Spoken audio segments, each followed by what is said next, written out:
Sup Shredders, my name is Logan aka Spiderhands and welcome to SP Reviews, where today I'll be checking out a track from an ex, Chochi Smoke and KushGodSabs, titled L.S.F.T.B intro. And if we switch over to here, we have ourselves a track on the screen. I believe I have reviewed this act before. I got Bando boys involved in there. Chochi Smoke and KushGodSabs are the Bando boys. Drop another video shot by Street Shark. Enjoy album on the way also. So there'll be links to the album description of the video and stuff like that. We're going to listen through this track from start till finish and hear what we think. Let's go. What do we got though? What have we got? Christmas. Happy New Year to everyone, by the way. I know this will probably be closer to late this January when this comes out, just due to the upload schedule and stuff. But hopefully everyone had a great Christmas and a Happy New Year. I'm liking the kind of a tinkly little piano tone there with the kind of twisted kind of synth sounds. The strings there are kind of unusual. Love songs on the bando. Niggas get mad cause my bando they can't handle. Love songs on the bando. My head is tweaking on the pill, I know we hard to handle. I love the sound of the 808s and the drum kit with the vocals. It's so tight. There's just so much space in the mix for those lower elements because of how well EQ'd and filtered those strings and other sort of mid-high resonance parts are. It's great balancing of the equilibrium in terms of the frequency spectrum and the composition. Love songs on the bando. Pull my mans up, he got guns like he ran. How you wanna go to war? Forget the damn ammo. Chopper hit your mans, make your damn king scramble. You want to go to war, but you forgot your damn ammo, dude? Nice bit of wordplay there. I like that. Bando boy a marksman, looking for that W. Some hawk in my blood, like damn, I am mad too. Love songs on the bando. Love songs on the bando. Love songs from the bando. Cause I could never love no hoe. Only love this cushion, the bando. B-O-E, and I stick to the code. Man, it's bando over everybody. Fuck these hoes. Can't trust. I mean, like I'm hearing the story, don't get me wrong, I'm just really appreciating the instrumental backing behind it. We have this lovely intricacy with the different sort of, those different broken chords and little melodies as a sub-layer to the two-note bass line there with those chord progressions and a lovely reverb sort of resonance on it. It's wonderful. It's really atmospheric and it's got a great vibe to it, and I do dig it. It's very sort of mystical, I guess, and kind of, No hoes, can't effervescent. trust no foes, can't trust no bitch nigga who done told. Real introvert, never would I tell, never would I fold. Niggas 6'9" and it, living like they fucking bold. Niggas think they cold, but they old like black mold. I was at the top smoking gas, trying to get the load. Keep it dirty below, I'll leave an eye cold. Back door open and we slid and we fucking stole. Love songs on the bando. Niggas get mad cause my bando they can't handle. Love songs on the bando. My head is tweaking on the pill, I know we hard to handle. The drums, the boom, boom, boom, ba da da da, boom, boom, boom. It's such a catchy little flick there, and it loops so well into itself. Songs on the bando. Pull my mans up, he got guns like he ran. How you wanna go to war? Forget the damn ammo. Chopper hit your mans, make your damn king scramble. Bando boy a marksman, looking for that W. Some hawk in my blood, like damn, I am mad too. Love songs on the bando. Love songs on the bando. When I hop on the beat, nigga, it's a kamikaze. I'ma kill the body, ain't no fucking autopsy. Pussy I'ma kill the body, ain't no autopsy, dude. Slick. nigga hit my line if you need to smoke, cause we gon' finesse shit, you a lit, oh. Talking about you lit, pussy, you ain't really that lit. My team make it dark for you like the eclipse. Shark in the field, bump me wrong, I'll sink the ship. The 30 ought to do them dirty, but I let it switch, bitch. Mention bando boys, you can eat shit, bitch. I'm the big face of the bando like Zordon, look. Beefing dead till he dead in my Dutch. Man, your man's up, Dutch. Man. Wow, I'm just gonna remove myself for a second as well. You see that logo in the bottom right? I just like that logo there. It's a dope logo with the shark and the Santa hat and stuff like that. It's January here when I'm recording this in New Zealand, and just Christmas just flew by, didn't it? It just flew by, but I did enjoy my time with this track. I just wanted to show that logo off because I knew I was covering it, you know. So they've got a melodic kick in there for a little bit of extra reinforcement of the root notes in that bass line, which I kind of dig. Yeah, that's great. Fantastic first. It was not a first impression. I listened to these guys before, but great continuation of their flow and vibe. And I'm had a positive experience with it. And this is the conclusion of my review of this track titled "Love Songs for the Bandos" intro by Chochi Smoke and KushGodSabs. KushGodSabs is a tough word for me to read for some reason. I've had to do this repeatedly. But yeah, I really enjoyed this track. The story of it, I think it's not your traditional love song where like we don't have a lot of faith in women. I guess we've kind of been screwed over a few times, or we don't feel that loyal. So it's more of a love song for what they believe in, you know, like they were talking about like Kush and like sort of staying true to themselves and continue to work upwards. And, you know, we had a great atmosphere, and I mean, you really got the feeling that you didn't want to front to these guys. And I know that's such a generic thing in hip hop and rap nowadays. It's such a generic comment to state, but I legitimately just think you wouldn't like. These are people you could probably have a beer with, but you wouldn't want to get on the wrong side of, right?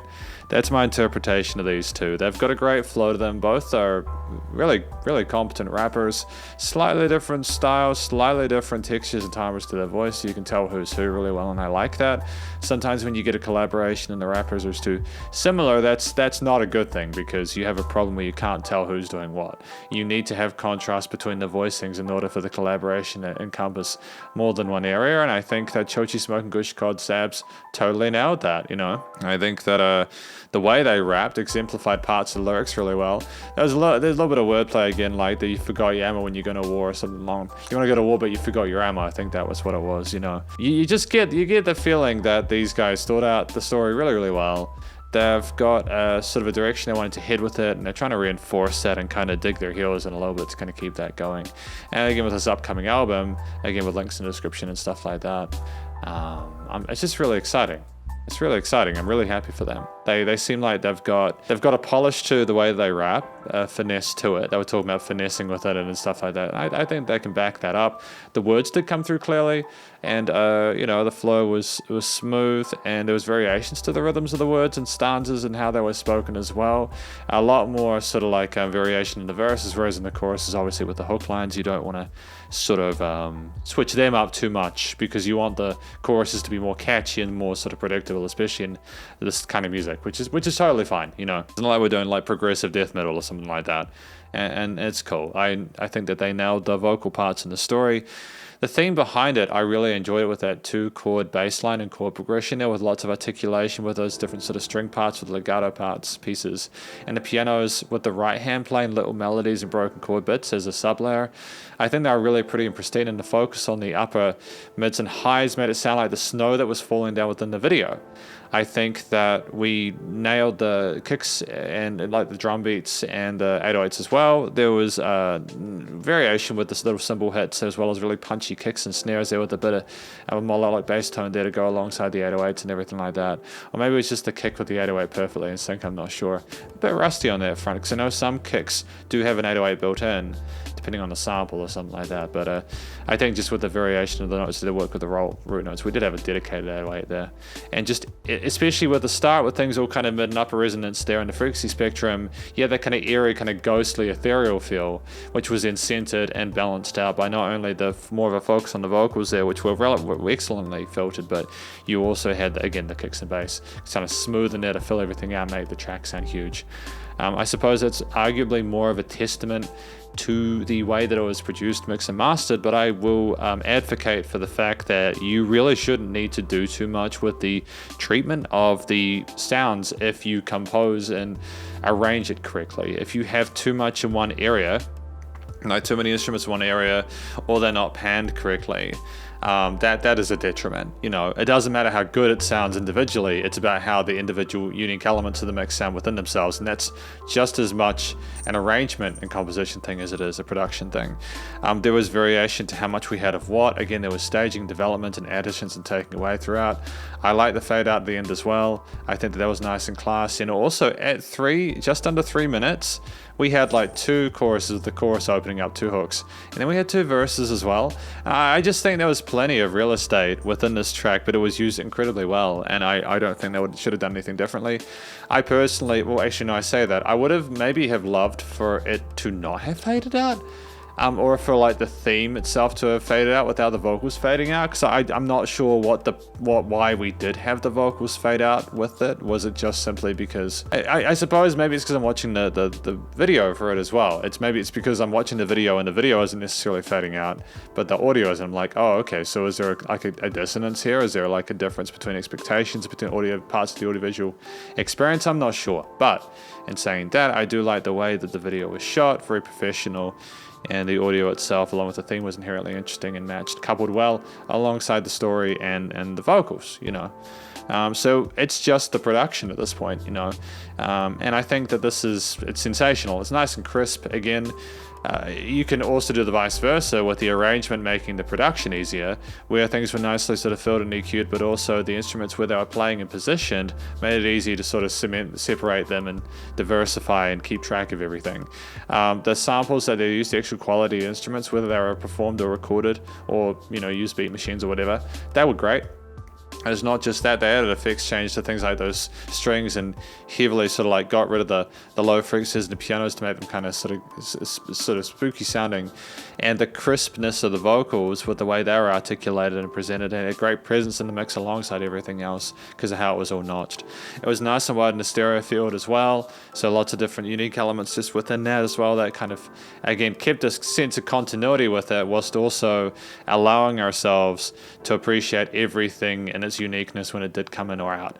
The theme there, I think it was a strength to have a simplicity in the musical theme in terms of the chord progressions and bass lines, because again, we took stuff away and didn't just have everything there the whole time or took it back the whole time. That's the range there. You need one or the other. You can't have neither, and you can't necessarily have both without being a little bit too, again, alternative. So well done on that front. But yeah, you know, the leveling of the instruments alongside the vocals was great. It was nicely compressed. There was a nice side chaining to the kicks and drum kit alongside the bass and other elements there, so they came in really neatly. And the limiting compression was handled well on the master bus. It was nice and loud without pumping. There was dynamic range to it, clear attention to detail with the overall sort of like presentation of it. And that is my conclusion of, excuse me for a minute, my throat's been acting up today. I have gotten tested, so it's fine. But this is my review, again, of Chochi Smoke's and KushGodSabs L.S.F.T.B intro. Hopefully you enjoyed it. If you did, please do go check out their various social medias and the YouTube page, and stay cool, stay safe, and please remember to support your local musicians and artists at this point in time, as either how more than ever with all the crazy stuff going on in the world, and I will catch you in the next review. Spiderhands out.